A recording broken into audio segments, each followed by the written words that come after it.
नवीन निवास रे बैठक बीजेडी सुप्रीमो नवीन पट्टनायक को भेटी भुवनेश्वर में पड़ रही विभिन्न उन्नयन प्रकल्प संपर्क में आलोचना कर बीजेडी नेता पूर्वतन मंत्री अशोक पंडा मेयर सुलोचना दास विधायक अनंत नारायण जेना मनमत राउतराय समेत बीजेडी बहु कॉर्पोरेटर बैठक में उपस्थित थे। विशेषकर बीजेडी सरकार समय भुवनेश्वर विकास होता प्रकल्प गुड़िक एवं अधारू बंद रही उद्वेग प्रकाश कर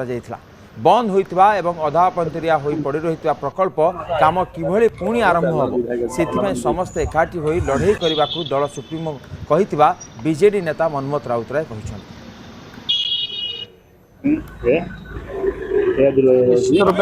जेहेतु लोक मानकर जोटा एमिनिटीज अच्छी जोटा अधिकार अच्छी जोटा आवश्यकता अच्छी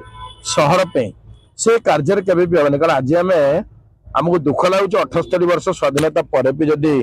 सहर ओडिशा राजधानी जदि लोक मान पाखे जदि जोटा आवश्यकता पहुंची पार ताठू कौन दुखदायक अच्छी जदि आम से फंडिंग आड़ नहीं कि आम यदि कम बंद करदे जदि बर्तमान टेंडर गुड़ाक सब कैंसल करदे आवश्यकता था टेंडर करते आवश्यकता था बर्तमान तक आम टेंडर कैंसल करदे अनेक टेंडर वर्क ऑर्डर जो स्थित से गुड़ाक बर्तमान कैंसल होगा बहुत कंसर्न अच्छा जितक बजेट देते म्युनिसिपालिटी भुवनेश्वर म्युनिसिपालिटी कॉर्पोरेशन को बहुत गुड़े पेट प्रोजेक्ट जोटा कि नवीन पट्टनायक जो कच्चा पक्का रास्ता हो विभिन्न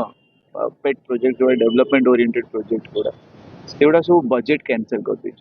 से प्रोजेक्ट गुड़ा आइदर 20%, 30%, 40% की कंप्लीट है 60% तो से ठप कर दीजिए पर्पसली टोटली बीएमसी जेहेतु आमर विजु जनता दल मेयर अच्छा मैक्सिमम कॉर्पोरेटर विजु जनता दल अच्छा से गोटे विंडिक्टिवनेस नहीं कि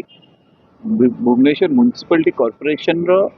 बहुत मात्रा रे माने सर्वाइव करिया को जति पैसा दरकार सेति आ फर्दर डेवलप करिया जो पैसाटा थाए